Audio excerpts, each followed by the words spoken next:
તમને એમ થાય કે ઠાકોરજીને પોડાડીને ઘરેથી નીકળ્યા, અરે ના, ગામમાં ભાગવત થતું હોય ને તો ભગવાનની નીંદ જતી રહે, એ રાહ જોતા હોય ક્યારે મારી આ વૈષ્ણવ ચાલતી ચાલતી કથામાં જાય।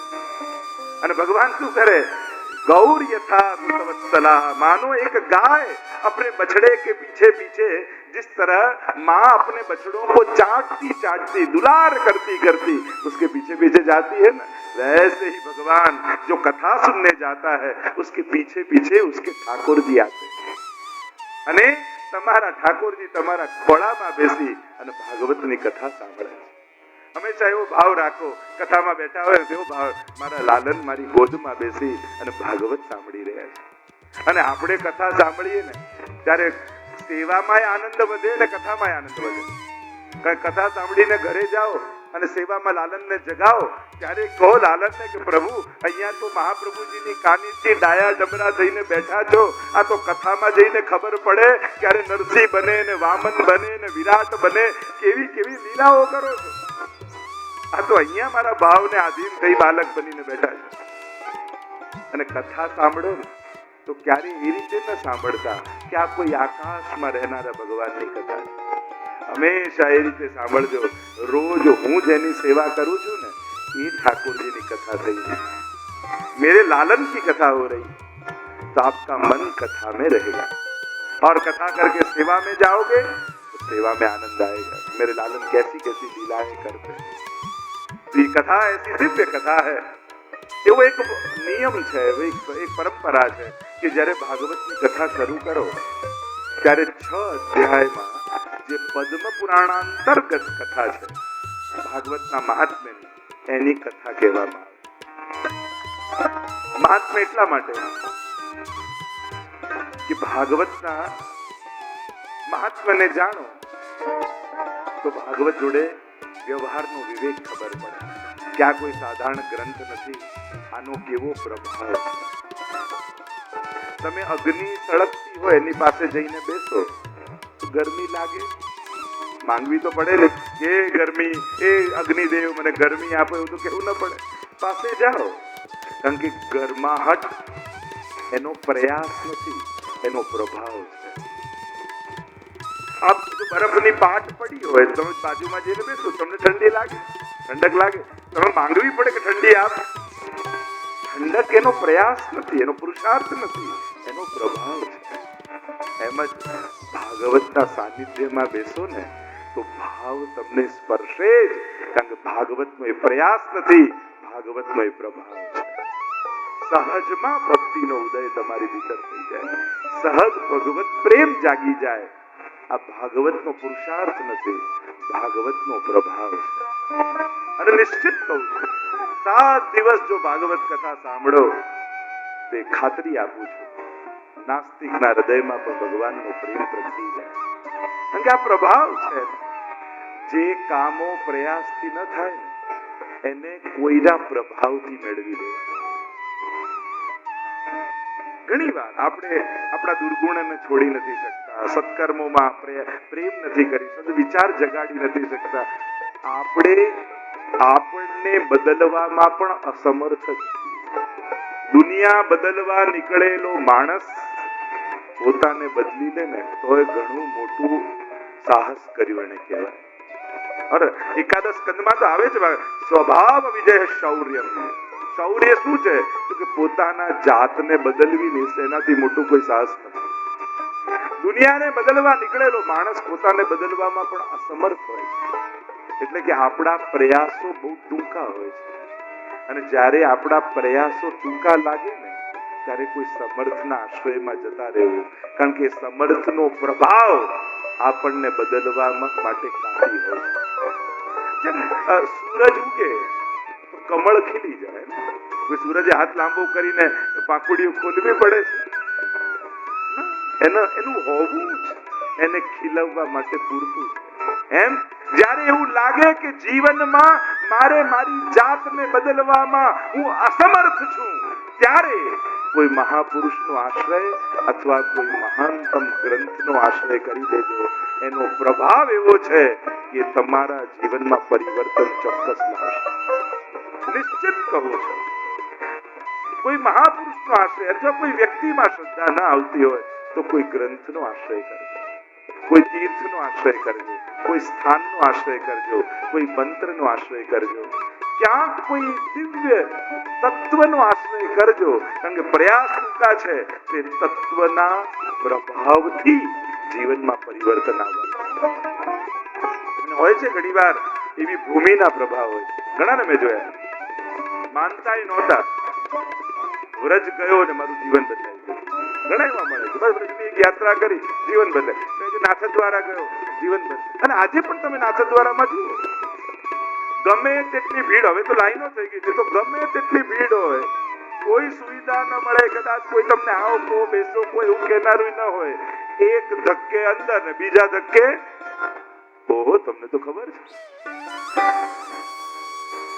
પણ છતાંય પ્રશ્નાર્થ લઈને ગયેલો વ્યક્તિ એક ધક્કે અંદર જાય, 10 સેકન્ડ માટે શ્રીનાથજીના મુખારવિંદ પર દ્રષ્ટિ પડે અને 10 સેકન્ડ બીજા ધક્કે બહાર આવીને બોલે છે, શું મારે બ્રહ્મ સમન લેવું છે ને વૈષ્ણવ થઈ ગયું.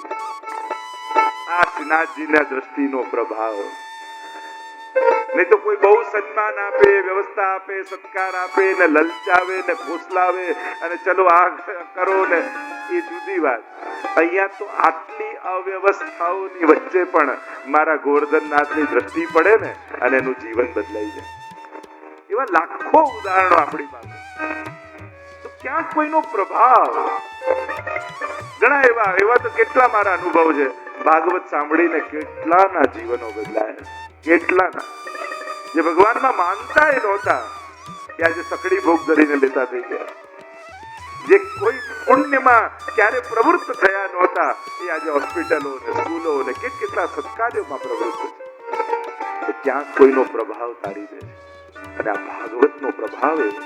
અને એટલા માટે મહાત્માની કથામાં ભાગવતના પ્રભાવની કથા છે કે આ ભાગવતના પ્રભાવમાં તમે આવશો તો શું થશે. 6 અધ્યાયમાં એટલા માટે કારણ કે ભગવાનની કથા છે. તો ભગવાન કોને કહેવાય? ધન જેની પાસે હોય ધનવાન કહેવાય, ભગ જેની પાસે હોય ભગવાન કહેવાય. તો ભગ કોને કહેવાય? કે ભગવાનના જે 6 ગુણ છે ને, ઐશ્વર્ય, વીર્ય, યશ, શ્રી, જ્ઞાન અને વૈરાગ્ય, આ 6 ગુણને કહેવાય ભગ. અને આ ભગને જે ધારણ કરે એને કહેવાય ભગવાન. તો ભગવાનની કથા છે 6 ગુણ વાળા, એટલે 6 અધ્યાયમાં કથા છે. पद्म पुराण अंतर्गत છે આ કથા છે પદ્મ પુરાણમાં. आइए प्रवेश करते हैं महात्म्य की कथा में. मंगलाचरण કર્યું વ્યાસજી અને મંગલાચરણ કરતા પ્રભુના સ્વરૂપ, સામર્થ્ય અને સ્વભાવ આ ત્રણેયનો પરિચય આપણને કરાવ્યો. आप जिनकी कथा सुनने जा रहे हो वो भगवान है कौन, उसका स्वरूप क्या है, उसका सामर्थ्य क्या है और उसका स्वभाव क्या है. કોઈનો પરિચય કરવા જઈએ તો આ 3 વસ્તુ આપણે જોઈએ. આ ત્રણેયનો પરિચય વ્યાસજી આપણને કરાવે છે.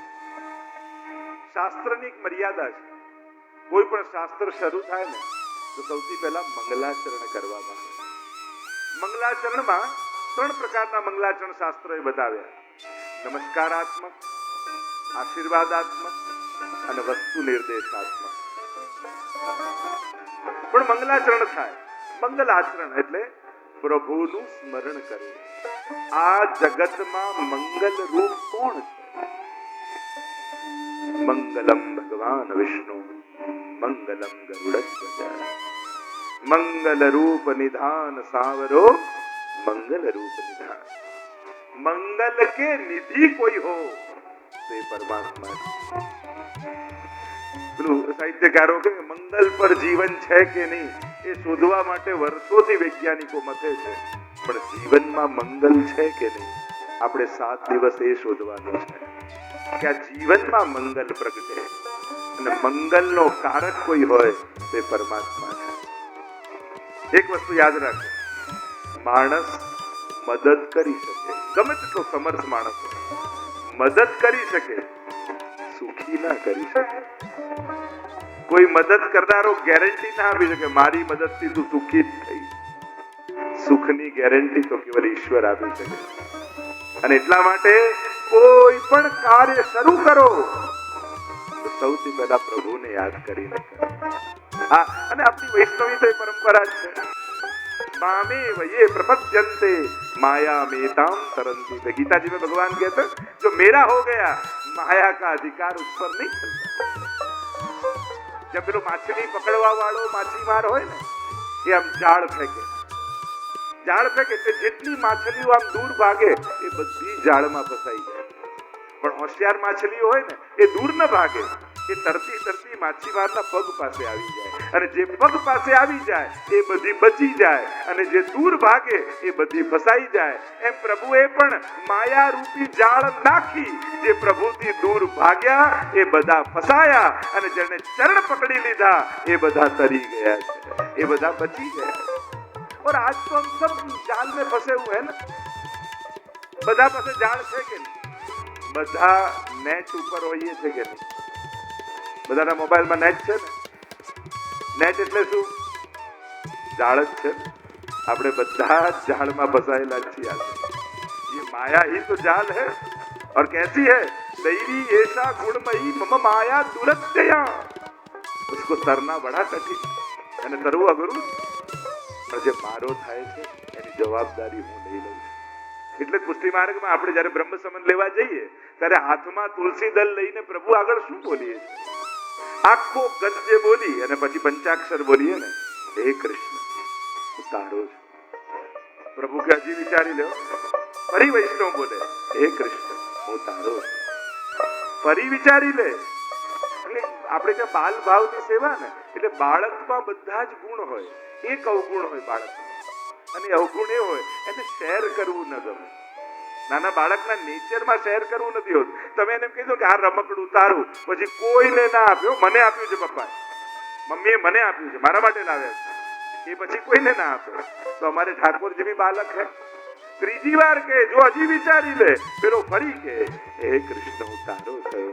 ઠાકોરજી હાથ પકડી લે, હવે તને બીજાનું નહીં થવા દે, કારણ કે તું મારો થઈ ગયો. અને પ્રભુ भगवान अभी पुष्टिस्थो न करिष्यति लौकिकी गति. इसलिए महाप्रभु जी ने कहा ना, प्रभु आपकी लौकिक गति नहीं होने देगी. लौकिक में रहिए भले છે, પાણી માટે જ નાવ છે, અને પાણીમાં નાવ રહે બરાબર છે, પણ નાવમાં પાણી આવે ને પછી નાવ ડૂબી જાય. એમ જ આપણે સંસારમાં રહીએ બરાબર છે, પણ સંસાર આપણામાં આવી જશે ને પછી નાવ ડૂબવા લાગે. અને એક છિદ્ર પડે તો એ નાવ ડૂબી જાય. આપણે તો 10-10 છિદ્રો લઈને ફરીએ. कितनी संभाव, गहरी नदियां नाव पुरानी, यहाँ तो डूबने की कितनी संभावना है, फिर भी हमको पार उतारने वाला हमारा श्रीनाथ जी है.